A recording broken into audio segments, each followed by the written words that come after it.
we need first is our waist, because it is what we need is our skirt does not have hips. Our skirt doesn't have hip, or doesn't have it's not fitted. It's a ball. So the only part that is fitted in your dress is what? The only part that is fitted is your waist. So it's not depending on you. Is it straight on the waist?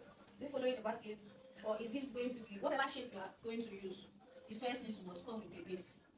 You need your baseline measurement, which is your waist. So how do we calculate our waist into our panels? We have waist divided by 2 divided by 3 times 4. For example, if our waist is 30, we divide it by 2, get what? 15. Divided by 3 will give us what? 5. 5 times 4 will give us what? 20. That is how we get our what? Panel. So for your waistline, you know we're having 20 now, yeah? So the length for your skirts is, it depends on you.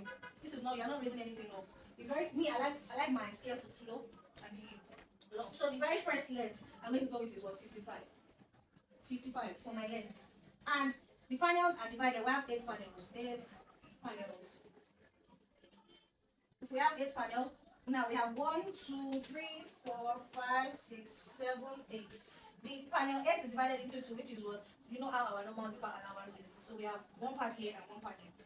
That is for our 8. We have 7, 6, 5, 4, 3, 2, 1. 2. So this one is what? We have P. This our one is what? P3.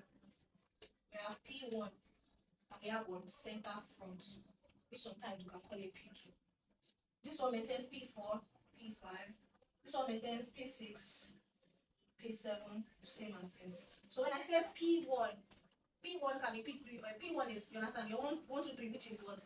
The front side, the middle side of your skirt. So we have P1 here, we have P3 here. Wherever you want to put it, it's still the same thing. If you like, put your P1 in this one, and put your P3 here, as long as you understand it, whatever works for you. But your 2 is your center front and your P2. Then your side, we have P4 and P5. We have P6 following, and we have P8 on the entire back. So now your P8 can now be up to 90, depending on you, or your brand, how luxury you want it to be. Then we also have our P1. I said our center front, which is what? The length. That's the very first one we're using what? 55 for that one. So for P3 and P1, this one will carry the same thing. These two will also carry the same thing. These two will also carry the same thing. And while they are moving or climbing the ladder, your length, they will be different, but not so different, because you also have to align it so that it forms, like you want to have something that looks like this. You know, the front is, let's say this is the front. You are coming all the way like this, all the way like this. So this is your waistline. Let's say I opened it. This is your waistline. So you'll be having something that looks like this, something that looks like this. This is not, it's not small. This is for explanation purpose. So I'm having my center front. I'm having my P3, P4, P5. Then I'm having my P1, P5, and 7. So let me label. So I have center front. We have P. This is center front, which is our P2.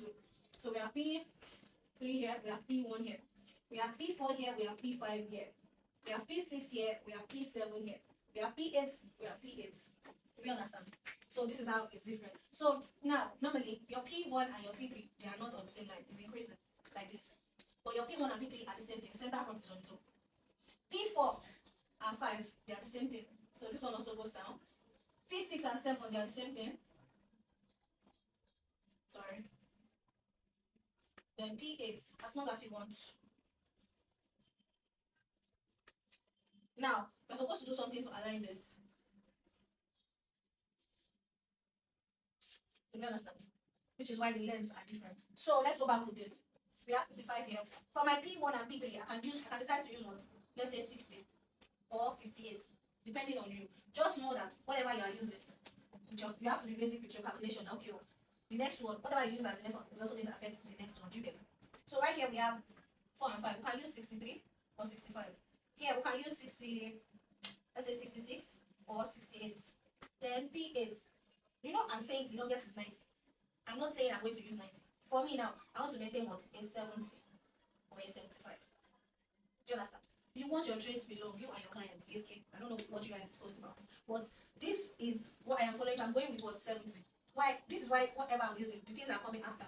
They are not so far behind. Do you understand? Now, I want to make this place 80. This place has to be what? 75. Or let's say 74. This place has to be what? 70. This place has to be what? 65. Do you understand? So whatever I'm using as my panel 8 has a big effect on the other part. So this is just for explanation purposes. We'll go to the pattern and draft. We're using waist 30. So we'll go to the pattern and draft out our pattern. So once you are done with this your calculation now, my length is what 55 for the very first one, and my waist is what 30. This is my fabric unfold. I measure what? What did I have? It gave me 20. I measure my 20. This is unfold. This is 30. When you fold your fabric into the other side, it's going to give you 30. You know it's by 60. For me, I'm not using it by 60 length. I'm using the very first one because the length is not up to 60. So this is, let's say this is where I have my by 60. And this is my yard. I'm just going to fold my yards to this side. I'm getting my 20 and this distance unfold is 30, right? So I'm going to take my ruler all the way down. Wherever I have my 55, I mark it, right? Then I use my French curve or my A curve to get a curve.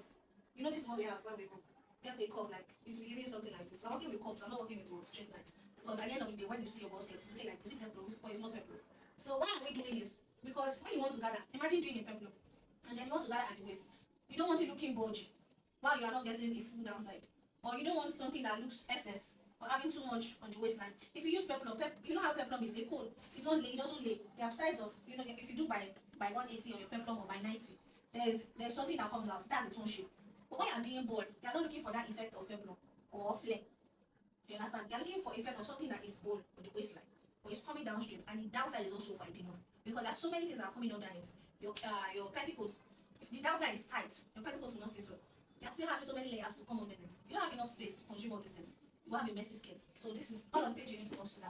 So let's go to our cutting table to finish up. My still has to come here, but first let's cut the first part.